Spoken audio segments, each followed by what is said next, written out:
Hi everyone, welcome back to another Jackson Jet Setting Hotel Review. Today we're taking a look at the Hyatt Regency Airport, MCO in Orlando, Florida.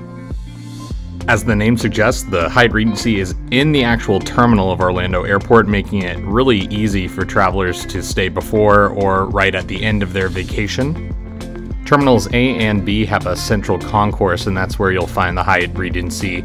It's pretty easy to access from the terminal. You just get off of the airport train from your gate, and there's this central elevator shaft that'll take you right up to the lobby. You can see from the terminal area lobby here that you're right at TSA PreCheck, so this airport hotel is super convenient for the airport. If you're arriving by car, there's a lot of signage around the airport pointing you directly to the Hyatt Hotel, both for valet and self-parking. If you're a globalist like me staying on a ward stay, both valet and self-parking are included. Now, no matter which way you arrive, the elevators will deliver you to the 4th floor where the front desk check-in is. As a globalist, I did receive an upgrade, though not to a suite. We had a slightly larger room with its own balcony facing outward towards the runways, which was nice for me as a plane enthusiast. I thought that the room was great for an airport hotel, especially one that's in the terminal. I thought one thoughtful feature in the hotel was that there were no closets in the room, which you might think is pretty weird, but for an airport hotel, when you're rushing out the door, you may forget something in the closet, so all of your clothes were kind of out there and less of a chance for you to forget them.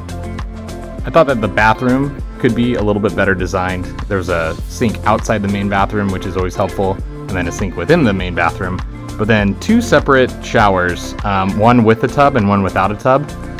The one without a tub was very, very small and just almost unusable for how small it is. So just keep that in mind if you're staying at the hotel. So one thing to keep in mind too is that this hotel has a lot of amenities. We'll check those out in a little bit. The room had plenty of plugs on both sides of the bed, which is absolutely necessary nowadays. And I thought that the light situation near the bed was great. They had reading lights that kind of swiveled and you could torque them to how you wanted. Here's our balcony, which overlooked the runway complex. We arrived at night, obviously, since we were flying in at 12:30 at night. So not that great of a view, but there you go. I felt that the hallways of the hotel were really great. Lots of natural light, big multi-story corridors, lots of natural plants.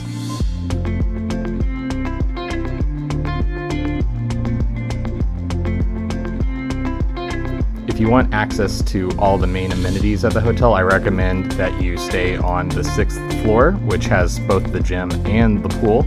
We'll check out the gym right now. The gym is a little small, but keycard access only. There weren't too many people in there when I checked it out briefly. A couple treadmills and ellipticals, as well as some free weights for you. Some nice intra-terminal views as well, so you're not in just like a small closet. I thought it was perfectly adequate for an airport hotel. I thought that the pool complex was pretty large for an airport hotel as well. It had some runway views, some great palm trees out there. You could even get the main resort's restaurant, McCoy's, delivered to you at the pool just by calling a phone. A small pool, but great for a short stay, which no one here is really staying for more than a night or two during their Orlando stay. They're going out towards the parks, most likely.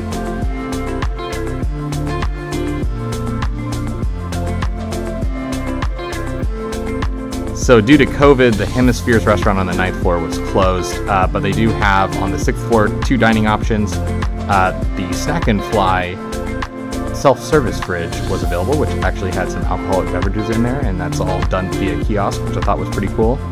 Tons of seating around the restaurant complex on the 6th floor. Even if you're just waiting for a flight, it's pretty easy just to lounge about there. And right there is McCoy's, which had the Globalist breakfast, which I was able to use, and was pretty great for a short stay.